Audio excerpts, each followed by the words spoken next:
وَلَكُمْ نِصْفُ مَا تَرَكَ أَزْوَاجُكُمْ إِن لَّمْ يَكُن لَّهُنَّ وَلَدٌ فَإِن كَانَ لَهُنَّ وَلَدٌ فَلَكُمُ الرُّبُعُ مِمَّا تَرَكْنَ مِن بَعْدِ وَصِيَّةٍ يُوصِينَ بِهَا أَوْ دَيْنٍ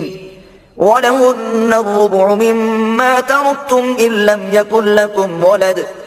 فَإِن كَانَ لَكُمْ وَلَدٌ فَلَهُنَّ الثُّمُنُ مِمَّا تَرَكْتُم مِّن بَعْدِ وَصِيَّةٍ تُوصُونَ بِهَا أَوْ دَيْنٍ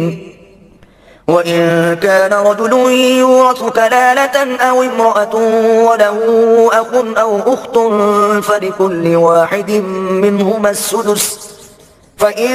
كَانُوا أَكْثَرَ مِن ذَلِكَ فَهُمْ شُرَكَاءُ فِي الثُّلُثِ مِن بَعْدِ وَصِيَّةٍ يُوصَىٰ بِهَا أَوْ دَيْنٍ غَيْرَ مُضَارٍّ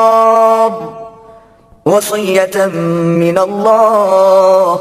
وَاللَّهُ عَلِيمٌ حَلِيمٌ۔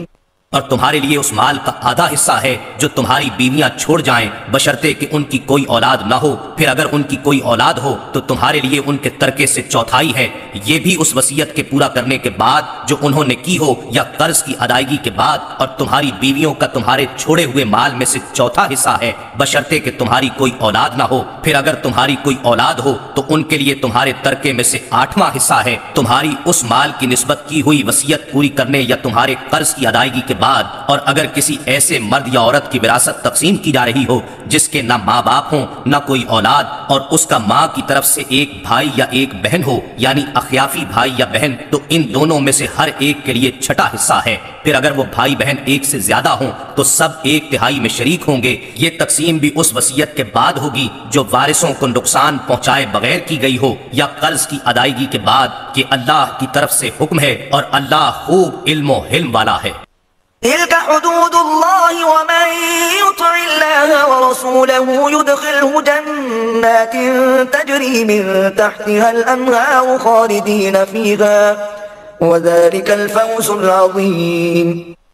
یہ اللہ کی مقرر کردہ حدیں ہیں، اور جو کوئی اللہ اور اس کے رسول صلی اللہ علیہ وآلہ وسلم کی فرما برداری کرے اسے وہ بہشتوں میں داخل فرمائے گا جن کے نیچے نہریں رواں ہیں، ان میں ہمیشہ رہیں گے، اور یہ بڑی کامیابی ہے۔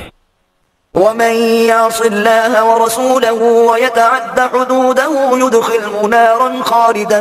فيها وله عذاب مهين۔